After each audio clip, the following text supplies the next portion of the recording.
Hey cruisers! Today we are bringing you a good old-fashioned vlog from a very cool place. We are at the iconic Madonna Inn in San Luis Obispo County celebrating Mr. Cruise Tips TV's birthday. Now, as if we couldn't get enough pink in our life when we got off the Carnival Splendor, you guys have to see this place. If you've never heard of the Madonna Inn before, it is kitschy and cool. This is our ice bucket. It's pink, okay?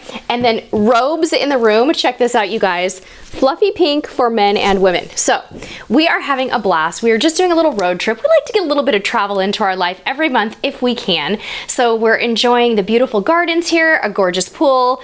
It's just so much fun. And if you're ever passing through the central coast of California, you've got to come check out the Madonna Inn. It's a lot of fun. Totally uncruise related, but somehow we managed to tie it in with our little cruise hobby because guess what our room is called? We are staying in a room called Showboat. We had originally planned on staying in a room called Fabulous 50s, but when we got here, we said, hey, do you have any inexpensive upgrades that are a little bigger? So we wound up in the Showboat room, a little bit more bed space, a few extra beds, little, bigger beds is really what we ended up with. So we'll definitely be coming back here again. It's a lot of fun. So today's episode is sponsored by cruiseline.com, where you can find reviews, tips, and photos from real everyday cruisers. We love cruiseline.com and Shipmate app, and we invite you to check them out using the link in the description box below. So I'm sure you guys are wondering when our next live stream is. I don't want to forget to tell you that that is May 12th at noon Pacific. That is 3 p.m. Eastern time. Topic is to be determined, but jump in the live chat and we will have some fun, and I'm sure we'll have some time to answer cruise questions from you guys. So let's get to some Q&A today. We've been getting a lot of questions on YouTube, and I really felt like there were a lot of very good, unique questions that came in this past week or so. So I'd like to answer them to the best of my ability, but as always, if you are a cruise expert, jump in the comments below and please help us out with our answers. Our first question today comes from Marion Bradley. She's going on Symphony of the Seas, and she is taking teenagers with her. She says, we have a 15-year-old son who'll be 16 by then, and we worry about him being bored and messing up the whole vacation. Anyway, do you recall if there's a lot of teens during the month of June? That's kind of her first point here. Their second cruise is on NCL Encore 2020 in February. They're worried since school is in, there won't be many kids at all. They've heard stories on boards of teen clubs being a ghost town. So they're also wondering if on port days they should include the teen, because if all goes well, maybe he'll find his own friends and he won't want to go on excursions with them at all. And so should he stay on the ship or not? So a lot of questions here from Marion. Marion, in June there will be lots of kids. In February it's probably going to be hit and miss, but because you've chose Norwegian has more kids and teens than a lot of other cruise lines. So I don't think it's going to be a ghost town, but I think what we need to do is kind of, talk to him in advance and say, hey, what can you do to entertain yourself if there aren't a million other kids? Maybe he could take a friend with him. Maybe you guys should bring a friend with you on the cruise. But on Encore, if you look at that ship, my gosh, there's so much to do for teens anyway. He should be okay. Now, whether or not you take him on shore or leave him on the ship during port days is up to you. I do hear stories of parents going ashore without their kids. It does happen sometimes. Most of them leave them in the kids club, but since your son is a teen, he'd be on his own. That's up to you. I'm going to let our subscribers weigh in on that one, but hopefully that's given you a little food for thought. Our next question today comes from DNA. First time viewing your video and never been on a cruise. Do most cruises include food? Oh my goodness sakes, DNA, you bet they do. That is the most wonderful thing about cruising, is there is so much food that is included with the cost of your cruise ticket. So of course there will be upcharge food as well, but most of the time main dining options and buffet options are complimentary. So hope that helps you out. Next question comes from S. Lynn. She says, I have a huge question. I'm newly engaged and I've never taken off my wedding ring. I'm also the crazy person who will spend the whole day in the ocean. I could just have my fiance hold on to my ring on shore, but what about when he comes in the water too?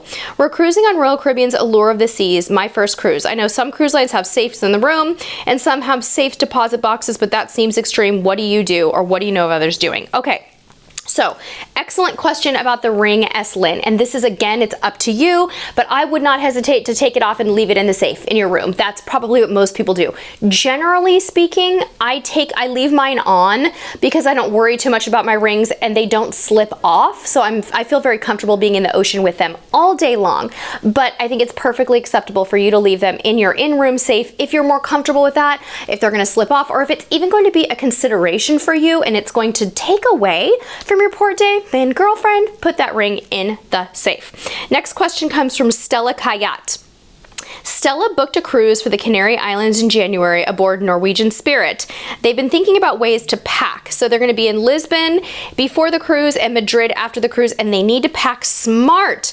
So she's trying to get, guys, a little bit of information for packing Europe in the winter. So this is really tricky, Stella. I'm going to give you a couple of tips, but then I'm going to refer you to another resource. One, I want you to try to use packing cubes as your friend. So for those pre and post days, set aside a packing cube just for Lisbon and just for Madrid so that you have those separated. And when you're getting into your bag, you can pull your your pre-stay packing cube out and use that to keep you organized. Okay, my next tip for you. Now, I know that this is a little non-traditional, but there's a wonderful website called, I believe it's River Cruise Radio, Guide to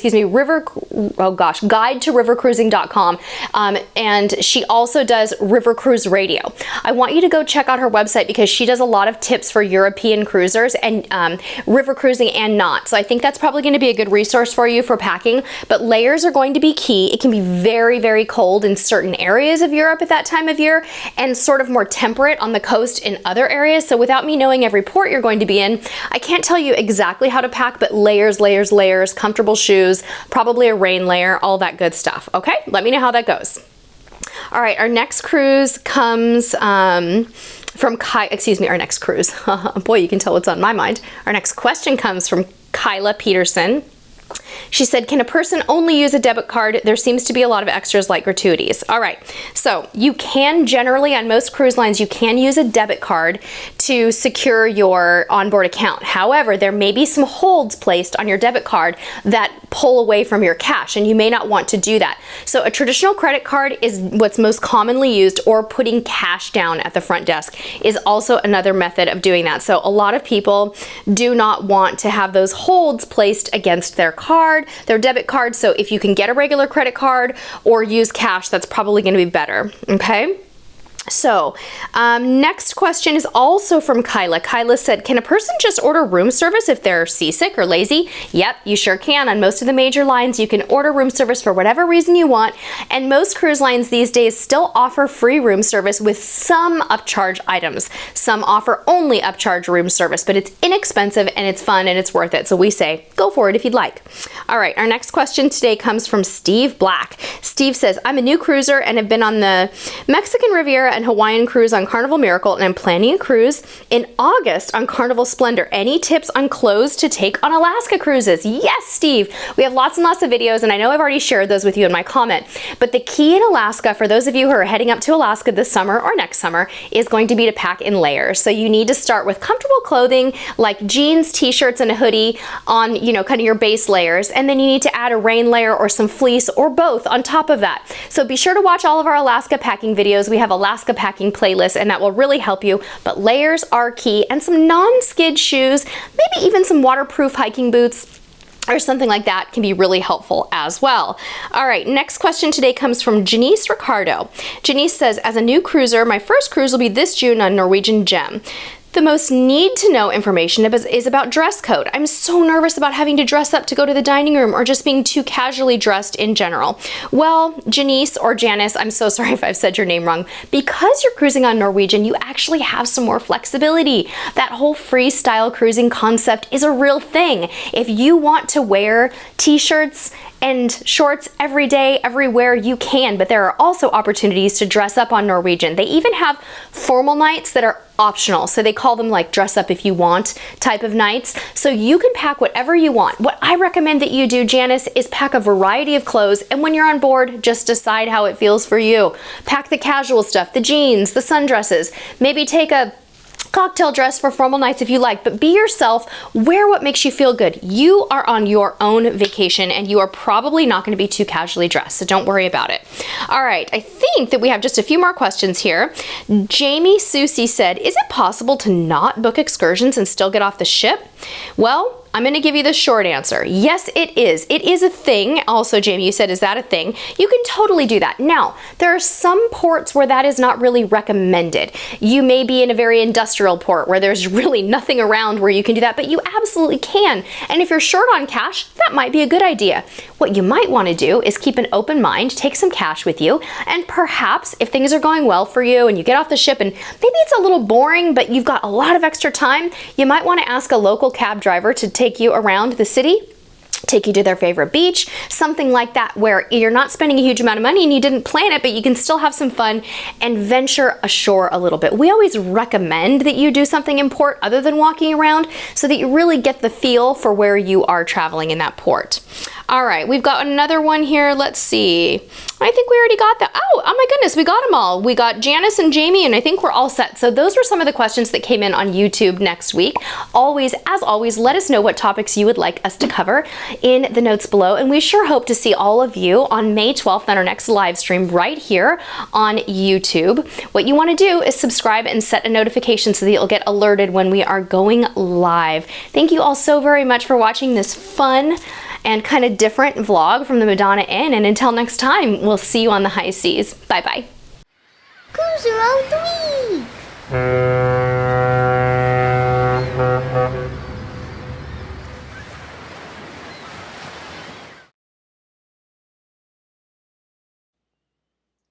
Hey, click me to subscribe.